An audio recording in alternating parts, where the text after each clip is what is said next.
I still feel unjustified rejection. Obviously, N has carried shame her entire life because of other factors and things that I've been told by the other family members. Mm. And having a connection with me, I believe, would only give her peace.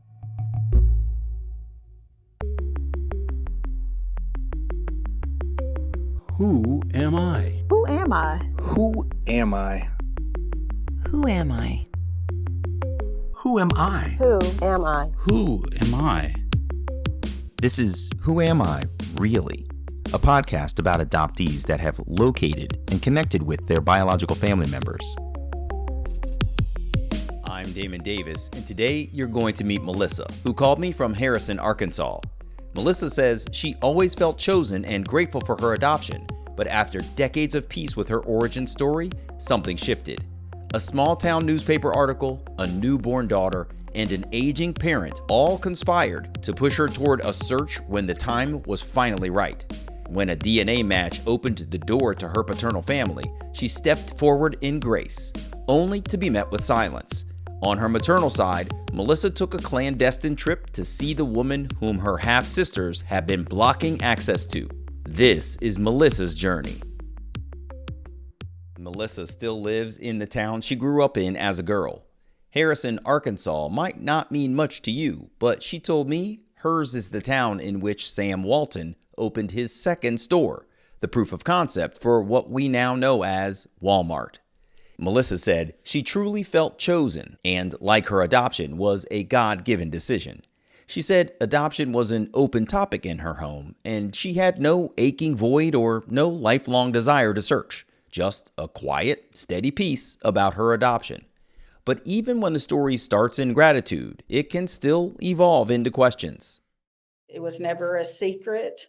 We always talked about it in our family. I do have the normal guilt feelings when I first started wanting to search that, in some ways I was going to hurt my parents, my adoptive parents, but there was just always openness. It was a part of my identity, absolutely a part of my identity. And I think this is significant. Other adults in my life would tell me stories about the memory of my parents, my adoptive parents bringing me home from the adoption. Mom told me from the very beginning all the information that she knew about my birth mother. My birth mother was in college. She wanted to continue her education. The birth father didn't want to marry. And I think all of that in my search and discovery since then seems to be true. And so I also contribute that to as part of my self-worth because most of the things that I've learned since have been true. There doesn't appear to be lies told to my parents or lies told to my birth mother along that. You? Right, exactly. And I do have struggles, just every adoptee does. My parents we live in a rural area. They do not have a college degree. I'm the first in my family line in my adoptive family to receive a college degree. My parents struggled with infertility from the time they got married, and I was adopted about 6 years into their marriage. And then my sister, who is biological to my parents, is about 6.5 years younger than me. That's my core family makeup. My sister and I couldn't be any different in personality and all of that. However, we're very close as adults. How were Really, you in your relationship with your parents? You are the adoptee. You're 6 years older than your sister, who's biological to your parents. How yes. was your relationship with your mom, and how was it with your dad? It was very good. I was a little more reserved as far as being open to sharing how I felt about things with my parents. I was probably a little bit quieter, and I don't know, that may just be my personality and not really equate it to adoption. But I feel like I had a very healthy relationship with my adoptive parents. My dad was an only child. He was quiet, he was reserved. And sometimes I, you know, didn't know what that was about, why that was the case. But, I've grown as I've matured, I've grown to view him as steady and wise. And I think both of my parents were very intuitive in how to handle adoption with me, which I don't think they were prepared for that. I don't think anybody gave them any advice necessarily on that. I just think they intuitively knew how to handle it. My middle name is Joe, and I had a great grandmother who lived to be 104 years old. Wow. And of all the family members, they were most worried about her accepting me as part of the family. And my grandmother's name was Joe. My name is Melissa Joe. So I was named after that grandmother to help with that connection. And Oh. And it how did was that work out? very, Did very she was she accepting of you as you know? she was, and I can say 100%. My sister and I, we fit all the older sibling, younger sibling personality traits. I'm strong willed and bossy and in charge, and that everything has been equal, whether that's emotional support, love, financial, gift giving, anything in my life. I feel like I'm as equal to my sister as her biological relationship to my parents. That's great. Yeah. How did you notice differences? Yeah, yeah, so obviously you and your sister just different, right? But I'm wondering if as a teenager, when you start to really think about the world, you start Mhm. to, examine like how am I like my friends? How am I like my church and my neighborhood? Where do I Right. fit into stuff? Did you examine that at all with your parents and recognize differences in yourselves? Well, I think being the same race, one of the things my adoptive mother was told by the lawyer was that she looked very similar to my birth mother. There was a 4-year age difference. They were kind of the same build and the same look and everything. So even though I don't really look like my mother and father, I don't look like I don't belong with Mhm. them. I think that has helped. I do remember as a small child, my mom told me at about the time I started school about a classmate who was also adopted. And, I thought, oh, that's cool. But she prefaced that with, but I shouldn't talk about it at school Mm. because his parents might not want people to know. And I couldn't understand that. But I was always just okay, well, whatever. And I think that was probably the only indication that maybe it should be kept quiet that I remember in my life.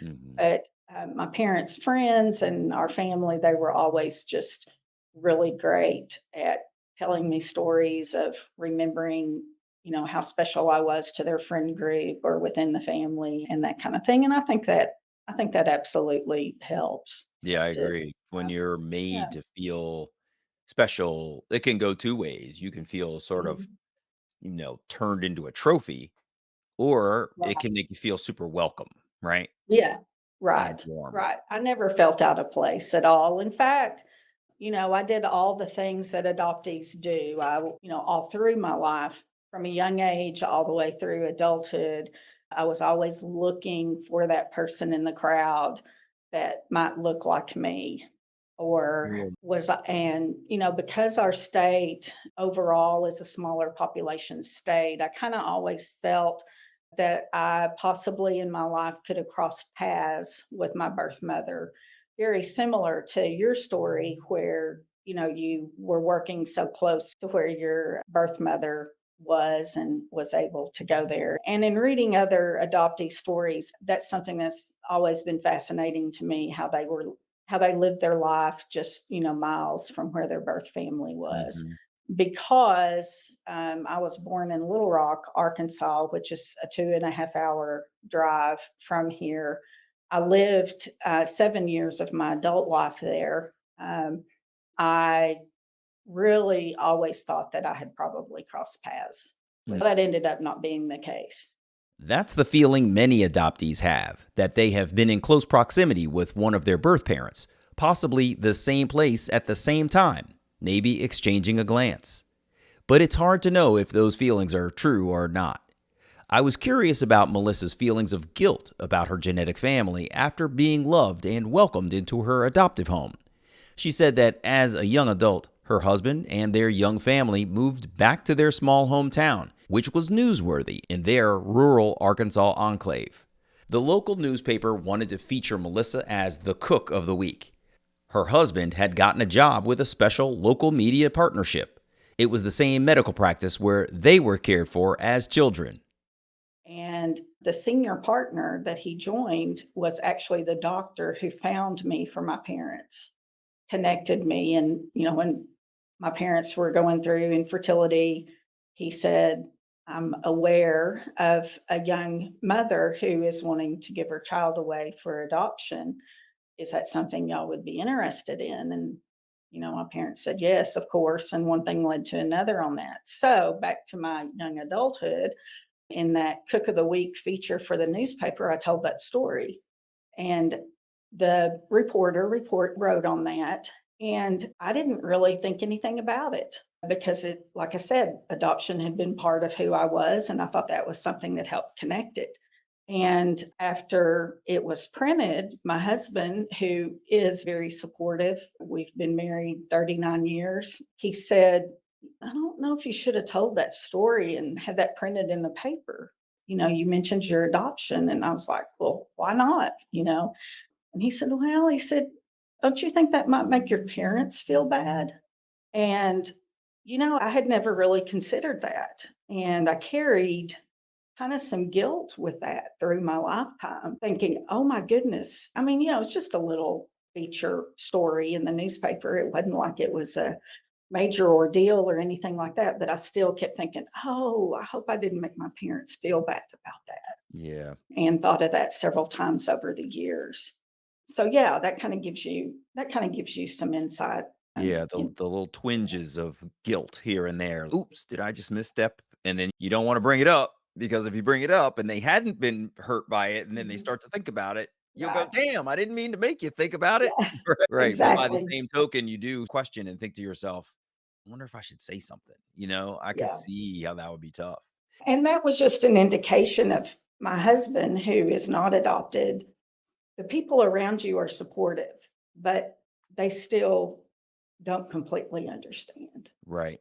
Yeah. And they also see things through a different lens, Right. right? Because they're Very not good. in it. I was just having this conversation professionally about how when an individual is in their job, they know the job so well, they know the questions to ask and not to ask about a certain situation. But I, Mhm. with ignorance about their profession, I'm going to ask all kinds of crazy stuff, right? Because Mhm. I don't know the intricacies of what they're currently involved with. And this Right. is kind of true with adoption. If you're not intimately involved in it, you're going to see things from a lens of your own. And this is not a bad term, ignorance, like just lack of knowing. And Right. that's where he was seeing these things is I'm seeing this from the outside and I'm thinking to myself, I don't know if I would have said that. And this will play a part in my search story in the All end. right. What you just said will play a part in my search story in the end. Oh, wow. Really interesting. Yes. Yes. Tell me about your adult life. A lot of times, and I don't know if you have Uh, children or anything, but a lot of times when an adult gets married, they start thinking about making their own family and, having children and stuff. The adoption thing comes in. Were there other times throughout your life when thoughts about your own adoption and your own family tree arose for you? oh yeah. Every adoptee, especially a woman, and I've heard you say this about your son, but every adoptee, when they hold their child for the first time, and you're going to get me crying, don't do that. You'll get me You're very crying. keenly Yeah, you're very keenly aware that's the first time you've touched Yeah. someone biological to you. Yeah. And I do think that as a mother, that played a part when my daughter was born, because I had never had a true biological connection with anyone. The immediate bonding took, it didn't take long, but it took longer than you would think that it should take. because the initial reaction was, oh, that human just came from my body. And I don't know, about how that sits right in here yet.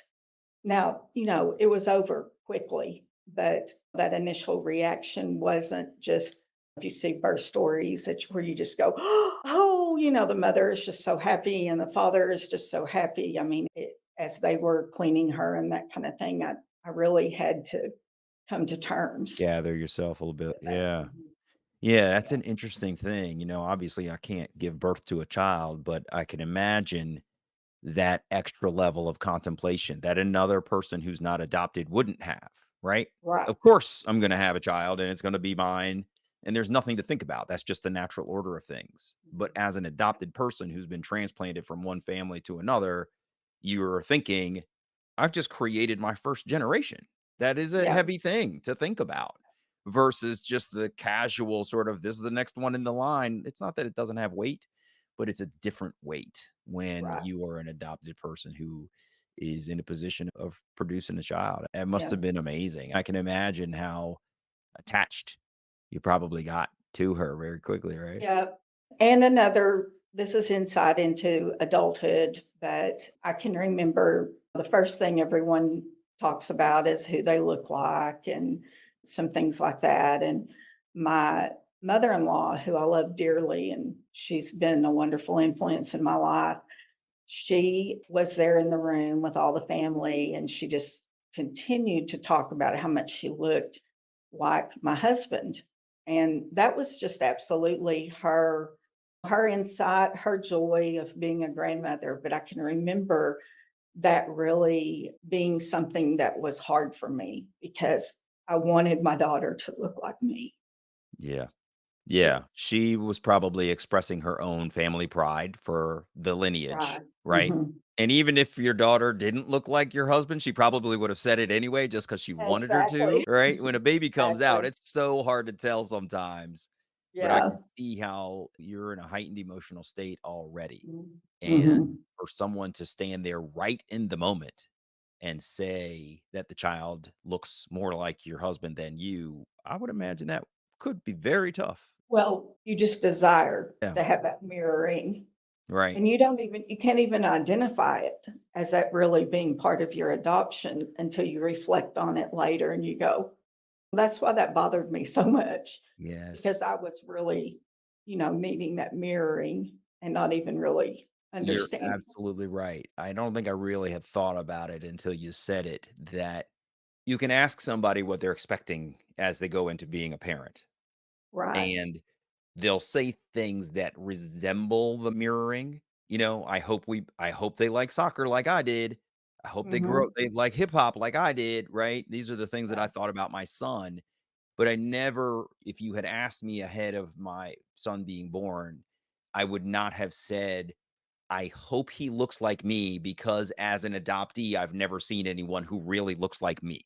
You can't really articulate that piece, right? Mm. And I I hope and that I he can has my say personality traits because while I love my parents and we are somewhat alike, I wanna see that I have actually contributed to a person's personality. I can see myself in them. You it's hard to articulate that. and I can say both of my children look like me with pride. Yeah, that's amazing. They must be lovely kids. I have a 35-year-old daughter and a almost 33-year-old son. And Oh, my daughter has 3 girls, and mhm, she has 2 older daughters that are 7 and 5.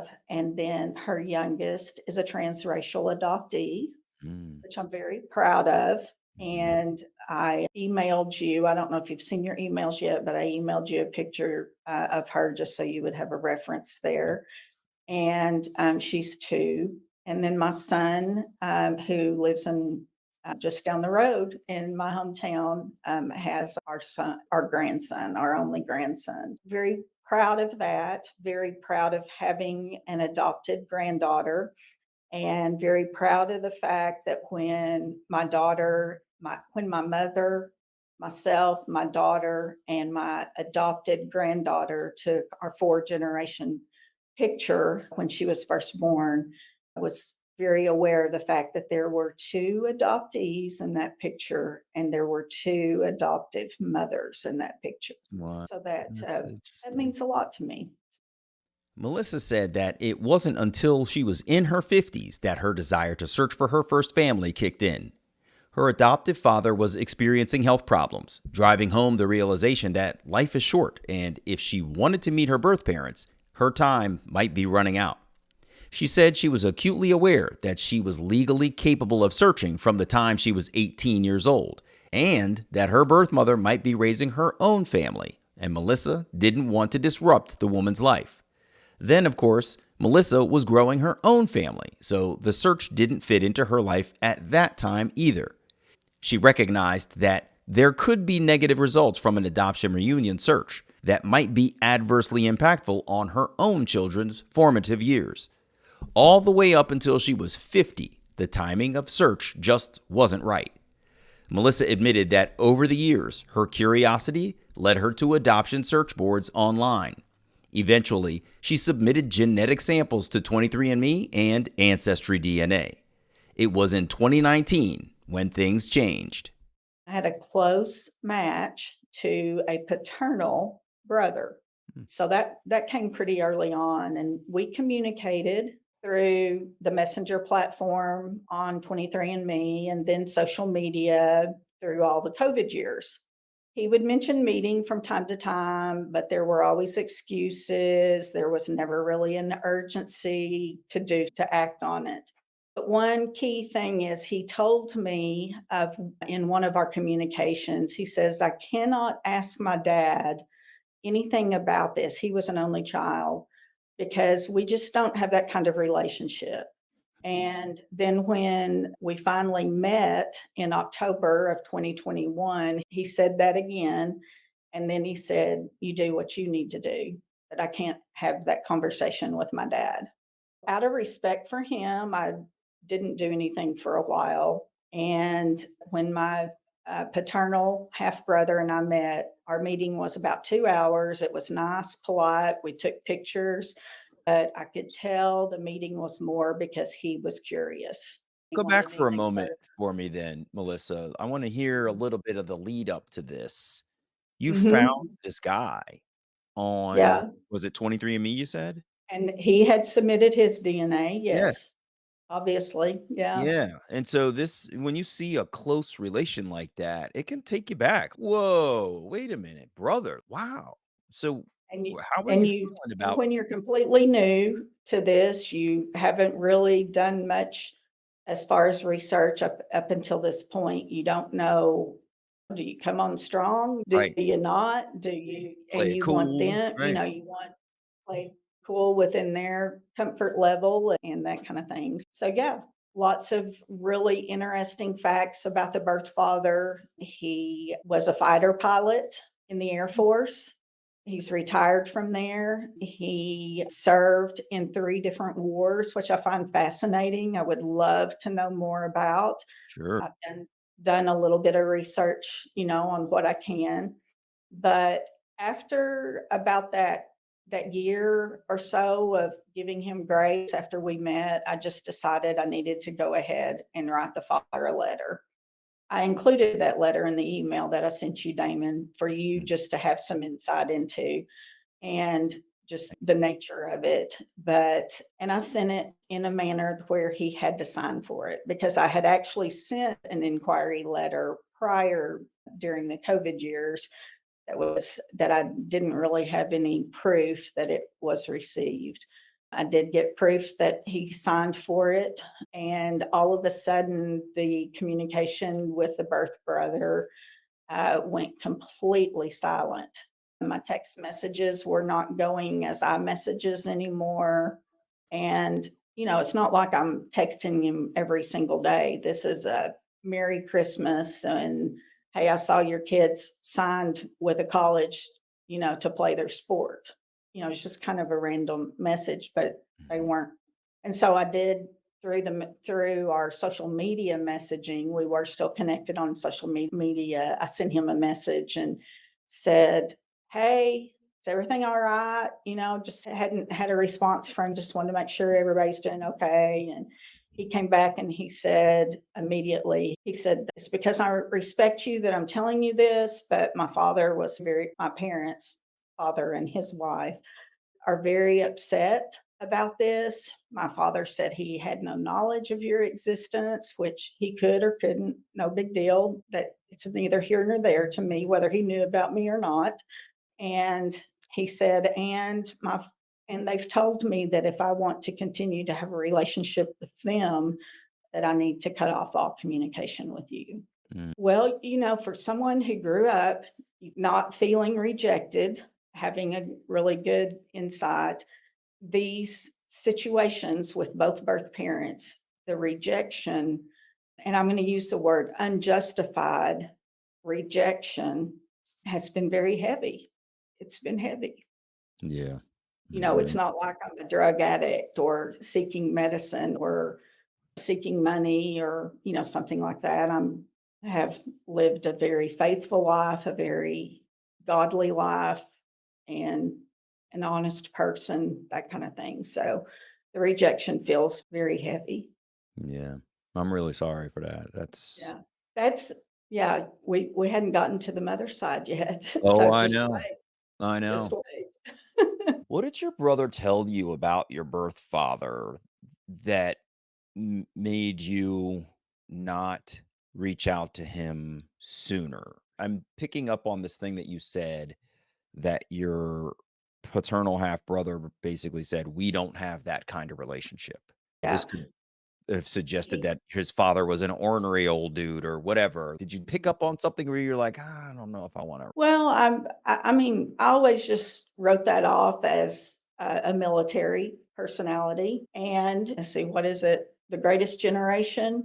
The fathers were not as involved in the children's lives because they were working hard. And somebody in the military was obviously working hard, who was a fighter pilot and gone, and that kind of thing. So I just kind of wrote that off as that's probably what his personality is like. And I was okay with that. I found it interesting that it was, with him being an only child, that they didn't have a closer relationship. You would think, but technically he's not an only child. Melissa has done the forensic analysis of marital records and timelines, and in all cases, her birth mother and birth father married separately at least a year after her birth. There was no overlapping extramarital relationships leading to her conception. Melissa located her paternal side of the family through DNA linkages, so I was curious how she located her maternal side. Melissa said this is where her story gets really fascinating. In January of 2022, in between letters Melissa had written to her birth father, she found a cousin match to a young woman in her 20s on 23andMe. That same month, some really random things happened at the same time that made everything come together. A friend of Melissa's is a birth sister. Her mom placed a child for adoption, and their family had experienced reunion. The woman connected Melissa to a man named Gabby, who became Melissa's new best friend, though they never met. We would call Gabby a search angel in adoption parlance, but he simply said he liked to put together real-life puzzles. Melissa admitted she missed when Arkansas's adoption law evolved to open records in 2017, when she could get her original birth certificate or her OBC. Fortunately, Melissa's adoptive mother had shared her adoption papers, so Melissa had a document with her birth mother's name on it, with the name N. Stewart. It was plenty for Gabby to work with, because within 24 hours, he was messaging Melissa to say they needed to chat.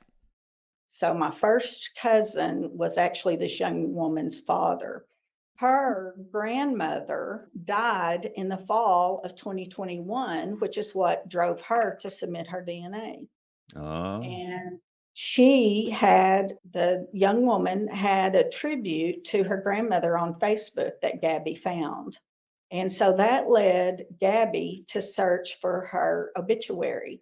And in the obituary, it said that she was survived by N and her married last name. That's the same letter, the same name that was on my adoption papers, first name. So then Gabby searched for this grandmother's wedding announcement. And in finding that wedding announcement in St. Louis newspaper, it mentioned that her honor attendants were her sisters, N with her maiden name, and MJ, a third sister. And there were also, between the obituary and the wedding write ups that were obviously years apart, there were other surnames in those write ups that were last names that were all throughout my ancestry.com connections, but not my 23andMe. So without both of those, I'm not sure we could have put all this together. So the wedding write up of this woman's grandmother said at the end, the way they traditionally used to, the bride and groom will make their home in Little Rock, Arkansas, where the groom is stationed at the Air Force Base there. This wedding was approximately 18 months before my birth, when my birth would be. And I'll mention again, I was born in Little Rock, Arkansas. Conveniently, the older sister lived in a state away from St. Louis, Missouri, and that was a solution for the birth mom to be sent away with her sister. Okay. Gotcha. So, fast forward to this search, I began reading and researching at this point just things about adoption that I had never been really led to do before. And a couple of things that were very impactful in my life in coming out of the fog, if you will, is the book The Girls Who Went Away and American Baby. And they have been pivotal in helping me with that. Now, I also give high credit to your podcast, Damon, and also the podcast Birth Moms Real Talk from Mhm. Dee Von Rivers. I would say those four things were the most impactful to me. And in fact, in listening to Dee Von Rivers' podcast, I connected with one of her interviewees one time who just lives a little bit north of where I live, about an hour and a half, Sharon Cummins. Hmm. And I think you've connected with Sharon possibly. I have. And I attend her monthly support group meetings, which have been really good. But the significance of Sharon is that she was the first birth mother that I had ever talked to. And that was really helpful to Mm. me. Why? So, What was helpful?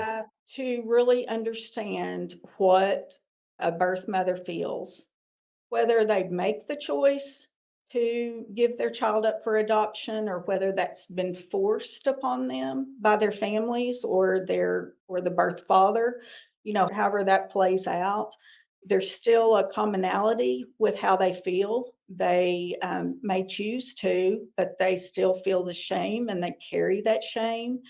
And in my discovery of my birth mother and talking with other family members, they really they really carry that shame in it, and it especially from the baby scoop era. Those birth mothers really carry shame Mhm. all through their life. And I have connected and have a good relationship with my birth brother, maternal birth brother. So Mhm. I've connected with birth brothers on both sides, and they have indicated that even though he didn't know of my existence, he sees reasons and behaviors from his mother's life of her raising him that he attributes to the fact that she gave me up for adoption Really? and that Mhm. it's affected her. Mm. So, with that connection, I would say, and I know we're about out of time, and this is We're real okay. You pivotal, but Gabby, between the two of us, we found the birth mother's name because of that obituary and that wedding announcement. Uh-huh. We discovered that the birth mother, we've discovered her wedding announcement and that she got married about 2 years later, 2.5 years later. But ironically, she has three children that she's had since me. And those three children are all 15, 18 years younger than me. So she was married for 12 or 13 years before she started having her children.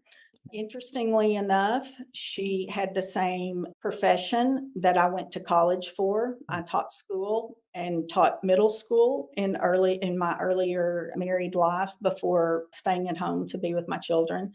And that's what she did for a vocation. So we Wow. have that in common. Melissa chose to write a letter to her birth mother and her two sisters, similarly written with the exception of thanking her birth mother for her life. The letters requested health information, as many adoptee letters do. Melissa said she did not want to disrupt her birth mother's life, and she characterized her letter as cheerfully written, attempting not to be intrusive. Given how her reunion with her paternal half brother had unfolded, and the fact that he didn't feel like he could have a conversation about the birth father's long lost child, Melissa decided it would be best to reach out to her birth mother and sisters at the same time, forcing a conversation between the women instead of allowing avoidance of her existence. Then, about a week after sending her letters, close to the same time that Melissa received her OBC, she received a response from her maternal sister. If you remember, I said the birth mother's name was N. Stewart on my adoption papers. Well, Stewart was not her name at all. It was a made up That was, last name. yeah, she had falsified her identity to protect Mhm. her. Evidently, in 1965, you could go to the hospital, have a baby, sign your rights away as a parent because my parents took me home when I was 5 days old, straight from the hospital. I didn't have a foster family situation in between. And and you could do all of that, sign your rights away as a parent, give a child up for adoption, have a baby, and not have to prove who you are. Yeah, Evidently. wild. Yeah. Yeah. I did get my original birth certificate about that time, and the name on it was baby girl Stewart.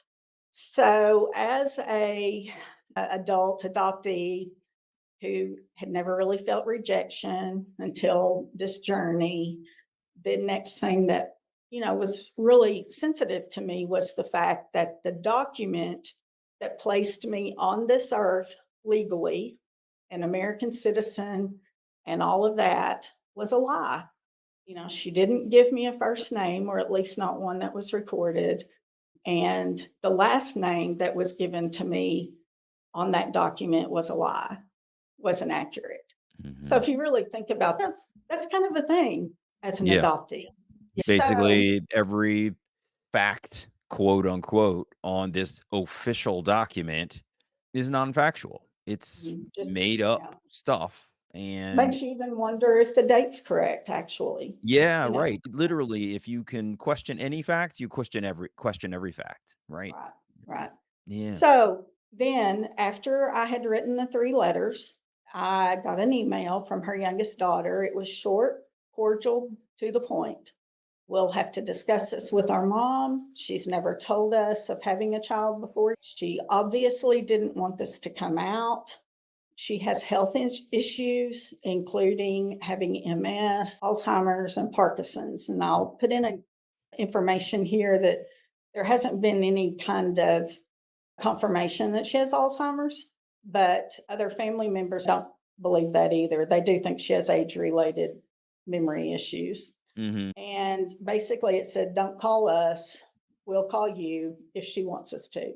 So there was radio silence.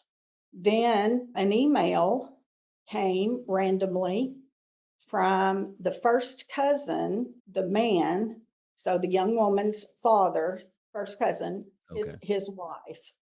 And that message was, "We're letting you know you are correct. My husband's aunt is your birth mother, and her daughters are not taking this very well.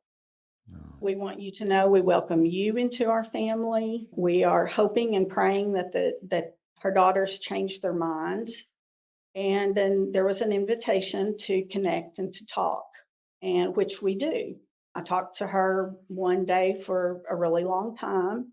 And in that conversation, she encouraged me to reach out to her father in law, because if you remember, her mother in law had passed away. gotcha. So your So, birth yeah. mother would have been in hiding, would have been de-identified on the records. She had been in a different state and Mhm. basically at her. Birth mother's sister's house and her husband, her family. And so I did. I talked with him, and he was very helpful. He said that it's time that this finally comes out in the open. It's not been spoken about in our family since 1965. And he said that the birth mother's mother had made all the decisions, and we received a call that said, "Come get in. I will not have her living in my home." And so they did. This brother-in-law, birth mother's brother-in-law, said he was the only male in the family at the time. And he confirmed that the birth father did know about my existence, because he said he was the one designated to have the come to Jesus meeting with the birth father. So that is an indication that the birth father knew about me, but I don't know. I mean, there's some discrepancy there. Some members say he did, some people say that he didn't. But then there was more radio silence. This cousin has been wonderful. I've met her a couple of times. I've met her whole family. That they've been wonderful. But Gabby, back to Gabby, offers to write an email to the two daughters, the birth mother's daughters. And so he writes an email, and I get an immediate email back from this daughter that says, "Quit reaching out to people in our family. I ask you to give us some time. You've done anything but that. And this has been very traumatic for our family. And my mother doesn't want anything to do with you. And don't contact me again." So I haven't. Have not. This was February 2022. I've not contacted her again. However, whenever I had some communication from the cousin again, I said, I didn't know. I said, I got an email from my birth sister that said, "Do not reach out to anyone in the family again." So I haven't. And that really made that cousin mad. She says she has no right. I can talk to whoever I want to. And she said, "You need to reach out to your birth brother." And I had not at this point. And I said, "I can't do that. That will alienate the sisters. I can't do that." And then within the next 48 hours, I had calls from 3 more people. I had calls from this cousin's sister. So she's the second sibling that in this scenario of cousins, and a call from my birth brother that was totally appalled. He said, "I was aware of your letter. I do not have great communication with my sister, but I did not have a contact information for you. They wouldn't provide that." And he said, "I'm calling to tell you I accept you. I want you to know I don't necessarily agree with my sisters in how they're responding to this." And then the third person was MJ, the third sister in my birth mother's lineage, in her siblings. The wedding party, yeah. Yes, and MJ has been wonderful. Aunt MJ, I'll call her. She has sent me a birthday card every year since she's known of my existence. But the first word she said to me was, "I searched for you, but I didn't know if you were a boy or a girl. When N came home from having you, we were told we were not to speak of it. And we've never spoken of it to each other. And I didn't know really how to search, so I never really got any traction there." Yeah. She also told me that, she gave me some other good details, which I'll skip over that. And I've met her once and continue to communicate with her, and she's been very helpful. But what she told me was, "I'm not sure that N I can't be 100% sure that she received your letter, because she's living in an assisted living facility. I have not seen her since they moved her to where she lives now, because it's a long drive for me. And But she said, I've continued to talk to her on the phone. And she said, I haven't seen her since COVID because they moved her early in the COVID year. She said, but I want to go see her and visit her. I'm going to do that soon. Well, it was a couple of months before she was able to make that trip. And it was on May the 1st of 2022. I know that because Mother's Day is coming up. Mm. And my birthday is May the 12th, which falls on Mother's Day from time to time. Mhm. And so May the 1st, Sunday afternoon, I get a call and it's from MJ. And I say, MJ, hey, how's things going? She said, Melissa, I have someone here who wants to talk to you. And of course, my heart skipped a beat. Spent about 15, 20 minutes on the phone with my birth mother, something that I never in my life ever dreamed would have happened. Wow. I asked my birth mother twice during that short conversation if she wanted to meet me. Twice she said yes. She said, we'll meet, we'll hug, we'll talk, and we'll see where it goes from there. And she told me some other things about thinking of me every day that she hadn't told her family, some other important details. And she said, I want us to meet, but I don't know how. Well, I thought that meant because she lived in an assisted living facility, she couldn't travel to see me. I said, it's okay, Ann. I said, I will. And notice I don't call her mom. I just never have. But I said, it's okay, Ann. I just live about 3 hours from you. I said, 3.5 hours. I said, I'll plan a time to come and I'll get with MJ and we'll get a time. And she said, okay. So I talked to MJ later and MJ said, the reason she didn't know how is because she lives in this assisted living facility. And those ladies, she said that she just didn't want people to know who you were if you came there because those women would gossip about her. And I said, well, Mm. that's no problem. I don't have to tell anybody who I am. Did you catch that?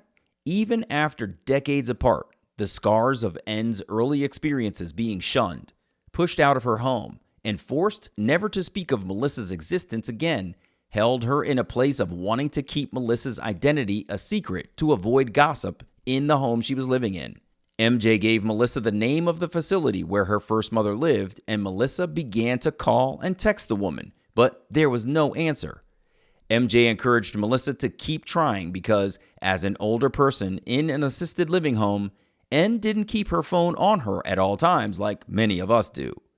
Finally, one day Melissa had a missed call and a voicemail from an unrecognized number. It was one of her cousins calling to say, Heads up, a police officer called me today to notify me that you, me, and MJ have been placed on a no trespassing list for the facility. Now, it's not a restraining order, but it's a no trespassing list for the facility where N lives. Because of the conversations and ensuing information, I found out that my number was blocked from the birth mother's phone, that MJ's number, the birth mother's sister, was blocked from her caller ID. So now her sister, the only living adult other than her other brother-in-law, the husband of the other sister, who walked the journey with her, has been blocked from her. mm, And it's all under that she was upset and all that. Well, I mean, yes, I do believe it was upsetting. I don't know of a birth mother that doesn't have some immediate emotion when this happens. But she did tell me twice in the presence of MJ that she wanted to meet me. Because of conversations from the other family members, the police officer, did what he needed to do. He said, you've done nothing wrong. I mean, I had never even been in the town. You've done right. nothing wrong. I'm just making you aware. He said, I would continue to communicate with your aunt, and I feel she'll eventually help you be able to meet her. But he also said, I'm really concerned that her family members are being kept from her. Can I ask you just let me interrupt you for a moment, Melissa. What was your feeling about your maternal half sisters in those moments of I never hearing that, you know, your birth mother had been on the phone, told you, I want to meet you. MJ has gone there, clearly had the conversation with you, and called her to let you speak with her. There's an obvious outside force that is preventing you from connecting with your birth mother. My assertion is it's probably your half sisters. But Mhm. what was your sense and what was your feeling about it all? That was my feeling too. MJ said that throughout her family, from her niece, my half sister, that it was reported that she was lying, that there was no way that Ann had said she wanted to meet me, and that she forced that phone call on her, which MJ has shared with me. She said that I simply asked her the question, your birth daughter has surfaced. I've talked to her. I have her phone number. Would you like for us to call her? And N said, yes, I want to Mhm. call her, according to MJ. And I believe MJ. I have no reason not to believe MJ. And we, continued to talk, and time went on.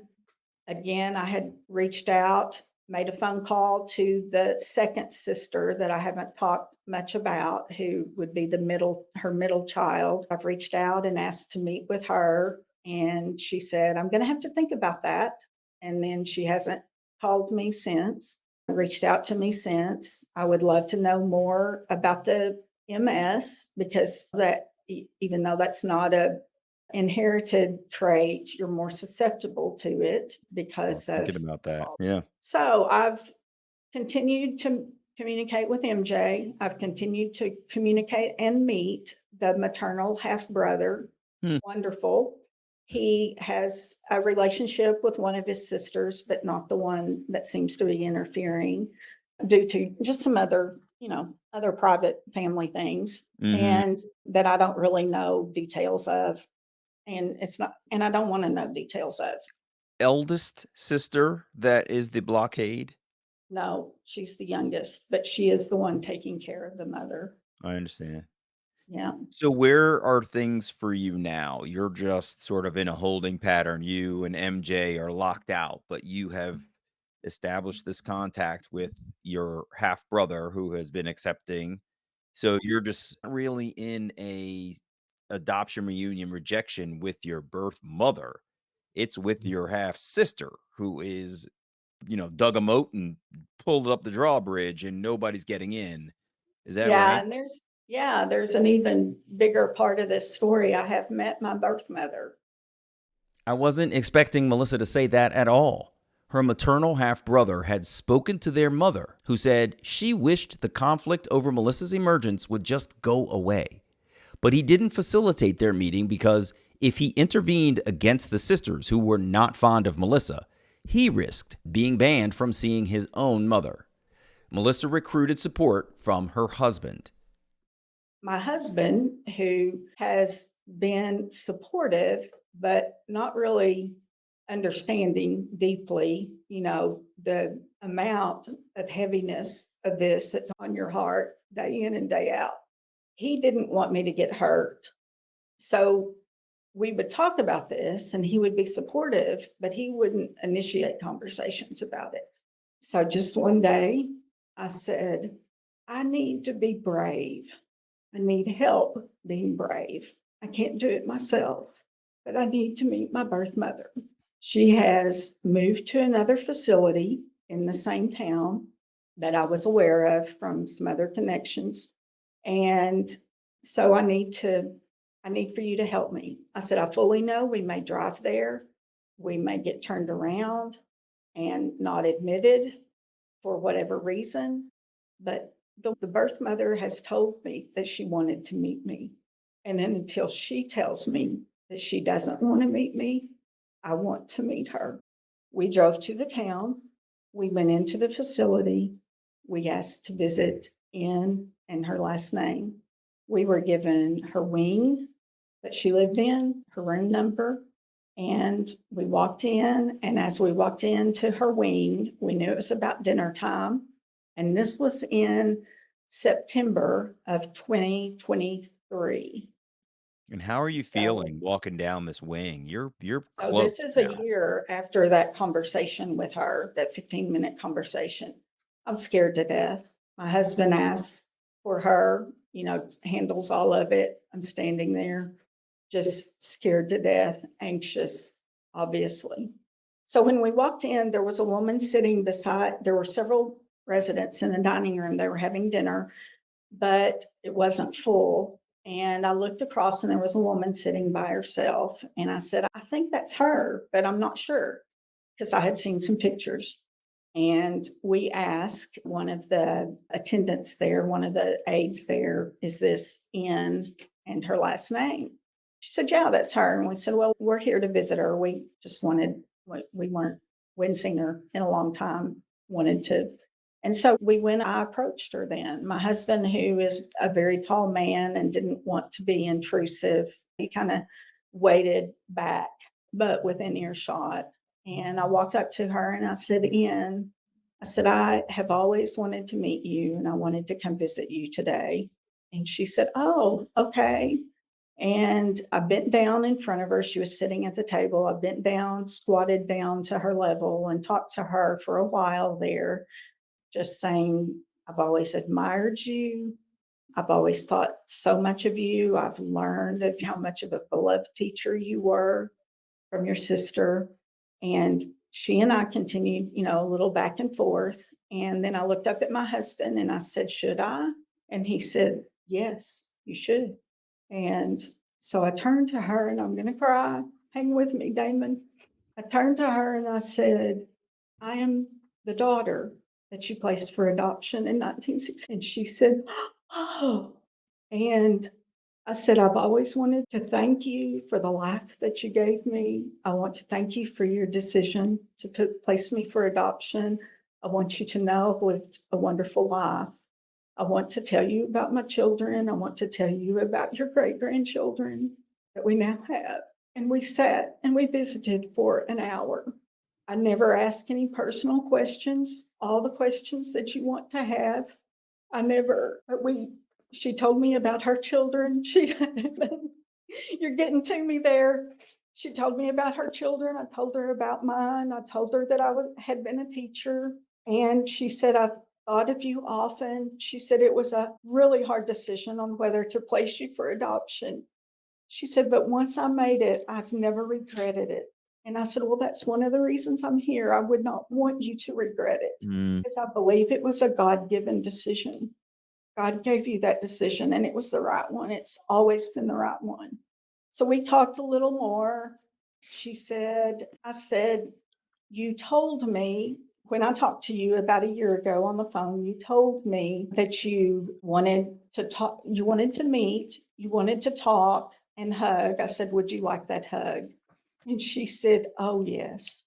oh, wow. And I stood up from my squatting position to bend over her. And she said, no. She said, I want to stand. She said, give me a second. I have MS. It'll take me a minute to get my balance. She steadied herself with the table and we hugged. It was a wonderful hug. Oh, It was full of love. It was full of reconciliation. And it was, yes, there was crying, but it was good crying. Both of us were happy crying. I yeah. provided you, I don't want it published for privacy reasons to respect her, but I emailed you the picture that we took because I want you to see, because of the end of this story, I want you to see her face and to see that I did not take that picture without her permission, Okay. as will become a point here in just a second. Hmm. And we decided it was time to leave. She wanted to walk us out. She walked us to the door and she turned to me and she said, the next time you visit, but I knew good and well this would probably be the last and only meeting I would ever have with her. She said, the next time you visit, I want to get a plan. She said, I've never told my children about you and I want us to get a plan. And I said, well, Ian, I said, that's your choice. You do what you want. You tell your children or you don't. I'll be happy to help with that. But I said, I won't be able to call you. So you'll need to reach out to your godchild, your niece, that I haven't spent a whole lot of talking about here Mhm. to get a message to me. I know her, so you'll have to reach out to her. And she said, I don't know how to call anybody in my family. Mhm. My daughter She's comes trapped. by. My daughter comes by and brings me what I need. So I wish somebody would write all the names of my family down and their numbers so I could call and visit with some of them. Yep. I said, well, I said, I'll call your niece and tell her and ask her to call you. Is that okay? She said, yeah, that'd be great. That'd be great. She tried to walk us out the door, and in doing so, tried to walk out the door.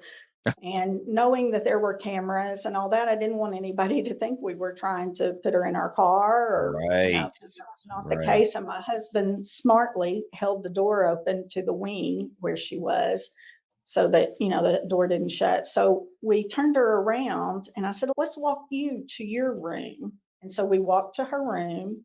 She said, would you like to come in? I said, oh no. I said, we need to run. I said, I want to hug you again. And we walked her to her door. She went into her room and we left. We went to dinner in that town. We had about a 3.5 hour drive home. At 10:30 that evening, as we were returning into our town, I had a no caller ID call like the one I had received the year before. And I answered the phone, and it was the police in that state, in that town. And he asked me some questions, of which I answered, and he said, I bet this has been a pretty emotional day for you. And I said, for everyone. I said, oh, yeah. I said, definitely emotional, but I said, it's been a really good day, a really good day. And I wasn't going to let this dampen anything.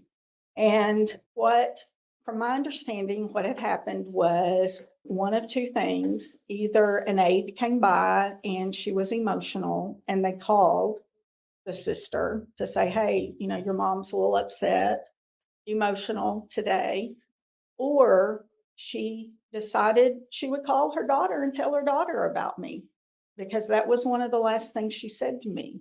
Because in the police interview report, and I did provide you the police report so that you can read the details of that, the worker there in her interview with the policeman said, I'm not sure if she was upset by her visitors or if she was upset by her phone call from her daughter, whether or Mhm. not her daughter had upset her.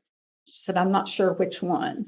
And he, with a couple of phone calls and interviewing my husband, asked my husband, is it also your belief that everything was positive in this visit?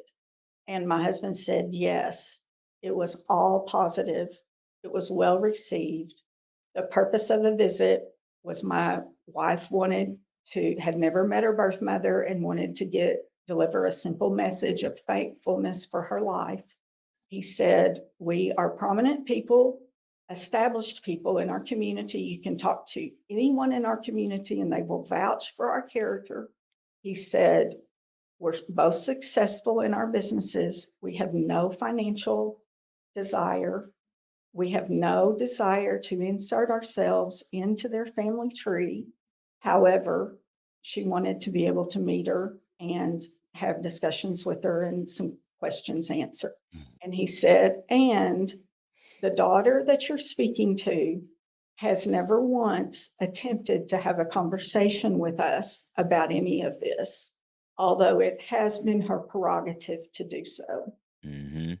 That's a wonderful And point. At no point has this woman tried to establish your character for herself. She jumped to an right, assumption, and she has run with it ever since. That's a very good point. I'm glad your husband said that. yeah.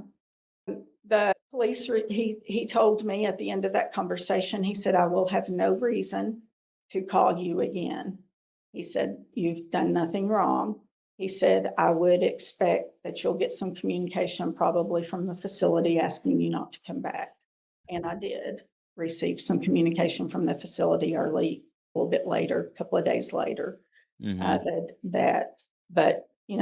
but it wasn't N who didn't want me to come back because she told me when I visit again that we would get a plan.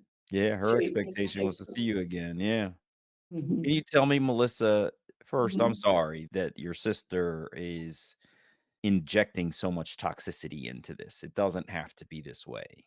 But to Right. focus on the positive, she has well established herself as not being a positive force in this journey. Can you tell me how you and your husband were during dinner? You're in her town. You've just met her. You've gotten your hugs. You've gotten to tell her you were so grateful for everything. What was your dinner and your ride home like in this aftermath of having Well, finally met her? I group time to my children. I wanted them to know first. And they were so excited because my husband and I told no one that we were driving there that Oh, afternoon. really? Wow. We went there with no one having knowledge, no family member of N's, no family member of mine, no friends of mine that Mm, have been a part of this journey. So we FaceTime my children. I sent them the picture to see a woman who looks just like their mother from here down with the same features. You'll see that in the picture I sent you, Damon. mm, And it was complete joy. And I have some closure, but I still feel, and I'll go back to it, unjustified rejection. We live in a different age today. Obviously, N has carried shame her entire life because of other factors and things that I've been told by the other family members. mm, And having a connection with me, I believe, would only give her peace. Now, I don't want to come to family Christmases. I don't want to come to family reunions. mhm. I do have a desire to meet people in the family. I do have a desire to have some more questions answered, but I would love to be able to visit her once a year. And back to that phone call on May the 1st, 2022, I thought with Mother's Day coming up and my birthday coming up, I thought, I'm going to meet my birth mother right around Mother's Day and my birthday. Mm, Wow. And then, what ensued from that phone call with the police call yeah. and that kind of thing. And then also a second police call. Now, had N told me that she didn't want to meet me, or she didn't appreciate if she had seemed nervous in that meeting. I Mhm. asked her a couple of times, I said, "Are you okay? Do you want me to get an aide to go back with you? Is this going to be emotional for you?" She kept saying, "No, no, I'm okay. I'm okay." And she told me in that meeting multiple times, "I am so grateful. I am so happy you came to visit. This means the world to me. This is good. This is good. I'm so happy to know you've had a good life." Everything was that way through that Yeah. conversation. You've referenced these pictures, and I took a moment, you saw me look away, and then I pulled up your email so I could see these photos for myself. One, you're absolutely right. You totally look alike. I mean, just from the eyes down, it's absolutely apparent. But what's also apparent in this for anybody who will never see these photos is she's clearly happy. It's unmistakable. You can tell when you look at a photo and you can tell someone's like, God, I wish I didn't have to do this, right? You can just see their energy. Dictates that they are not feeling the moment that they are in. And it is pretty clear she's leaning into you. She's smiling. She's holding your hand. You're not holding hers. I can see she's holding yours. It's Yes. very evident in these photos that she was happy that you were there, and I'm really glad that you And got that when I moment. showed her the picture on my phone, she said, "I would really like to have a copy of that." Yeah. Yeah. But obviously, I haven't been able to provide that. I did print it and give her son, my half brother, maternal half brother, a copy of it. I hope that he will deliver it. Mhm. But as an adoptee in this situation, I cannot expect every interaction that he has with his mother to be focused on my connection with her and thinking that he's got to do something for me in those. He needs to have his own relationship with his mother. And I respect that. And I have always respected the fact that he couldn't provide the connection. And that's why I came to the realization that I had to be brave and take the step where it wasn't going to happen. And you absolutely did it. I'm so happy for you that you, one, leaned on your husband and said, I need help with this. Two, that he saw your need and helped you see it through. And Mhm. And three, that it he, actually came to fruition, right? I think it was a right. stroke of luck that they had moved her to another facility. This opened a door for you, and for you to be able to walk through it bravely was really impressive, Melissa. Mhm. Thank you Yeah. so much for Yeah. sharing this. My husband, who had wanted to protect me through all of this journey and didn't want me to open a door that would leave me unprotected, in some ways that felt like a divide. But when I really, really needed the support, he came through for me in a big way. That's amazing. Yeah. I'm so happy for you for that. Yeah. I'm glad you at least got that one day. That's a day you can cling to, remember, reminisce on. I know you will wish for others, but at least you got the one and it was a positive experience. And that's really great, Melissa. Yeah. Thank Yeah. you so much for sharing your story. This is Everybody has a story, don't they? We really do. We really do. Every single one of us, adoptees, non-adoptees alike, but the adoptees have some really special stories, and yours is among them. So thank you so much for being here, Melissa. I appreciate it. You're very welcome. And thank you, Damon, for all you do for the adoptee community, because it really has been, your podcast has really been a pivotal part in helping me understand what other people are feeling. And I know that not all adoptees have had the overall wonderful experience that I had with my adoptive parents. And ironically, my adoptive mother is also living in a facility Mm, and has Alzheimer's. mm, So I fully do understand the challenges with that as well. mm, And and to know what rights I have, but also what are appropriate steps to mhm. take. I'm so glad it's been helpful, but I mean, this isn't about me. This is you. The same bravery that you took to walk into that facility is some of the same bravery that you have to come out and tell your story publicly, right? I've often Right. said, if it wasn't for guests like you, Melissa, I'd be sitting here talking to myself. Nobody wants to hear that show. You know what Well, I mean?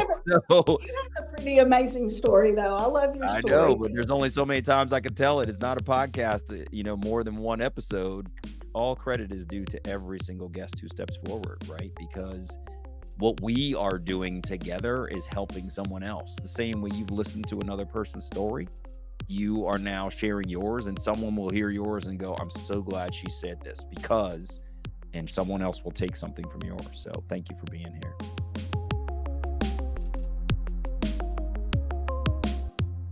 Hey, it's me. Melissa's story reminded me that not every adoptee grows up in pain and not every search begins with a hole. But even for those who are steady in their adoption, the truth still calls. Melissa's journey through unjustified rejection ended with some redemption on her maternal side. She wrote me an email recently to share an update from her paternal connection. I'll summarize what she wrote in early May 2025. Melissa opened her email with, quote, I got brave today. She went on to say her best friend and her daughter had pulled off a surprise birthday trip to Phoenix, Arizona. For reference, her birth father lives in Tucson, only 90 minutes drive from where they were staying. Melissa had written him a few letters in the past, but he hasn't replied. Well, on this surprise trip, Melissa took a drive to her birth father's home and knocked on his door.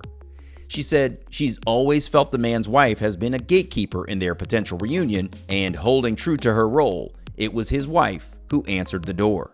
Melissa announced herself, and it was clear the woman knew who she was. Melissa's email to me says the woman was, quote, completely negative, saying this has been devastating to their family, close quote. The wife said she would check with her husband and close the door, returned 30 seconds later and said they were not willing or interested to speak with Melissa anymore. Melissa made a calm plea for her reconsideration, explaining that none of this situation was her fault, asking for empathy for how hard it must have been to have made a brave step to try to meet her birth father. The wife said they felt stalked, and Melissa felt like the door was literally and figuratively closed in her face. Melissa went on to write that her grandchildren are their great-grandchildren too, a realization that she said weirdly gives her peace because, quote, it affirms the utter fools they must be.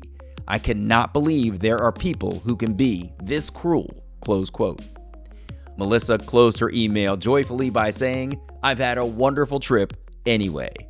I'm Damon Davis, and I hope you found something in Melissa's journey that inspired you, validates your feelings about wanting to search, or motivates you to have the strength along your journey to learn, who am I really?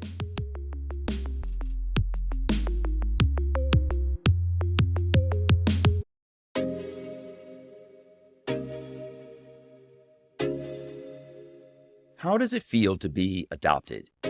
What does it mean to search for your origins?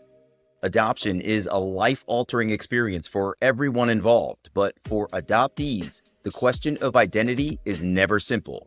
It's a lifelong journey shaped by mystery, longing, and sometimes profound discoveries. I've spent the last 8 years listening to over 250 adopted people from all walks of life and around the world who share their adoption stories. People who lived through, thrived, and merely survived adoption, many of whom dared to search for their biological roots. Some found long-lost family, others uncovered unexpected truths, still others found no answers at all. But all of them shared raw, unfiltered stories of resilience, identity, and self-discovery. Now, their voices come together in my new book, The Adoptee Experience. Inside the cover, you'll find what adoptees experience in their adopted families, why so many of us feel compelled to search, and the deep emotions that drive us. How fantasies about birth parents shape our expectations before adoption reunion. The role of DNA testing, access to records, and other tools that impact adoptee searches. And the emotional roller coaster of attempting adoption reunions to reconcile the past, whether the journey brings joy, heartbreak, or something in between. The Adoptee Experience isn't just a book, it's a reflection of what it really means to be adopted. If you've ever wondered about your own identity, or you want to understand the adoptee journey, this book is for you. Please take a moment to visit whoamireallypodcast.com/adoptee experience. Again, whoamireallypodcast.com/adoptee experience to stay up to date on the book's progress.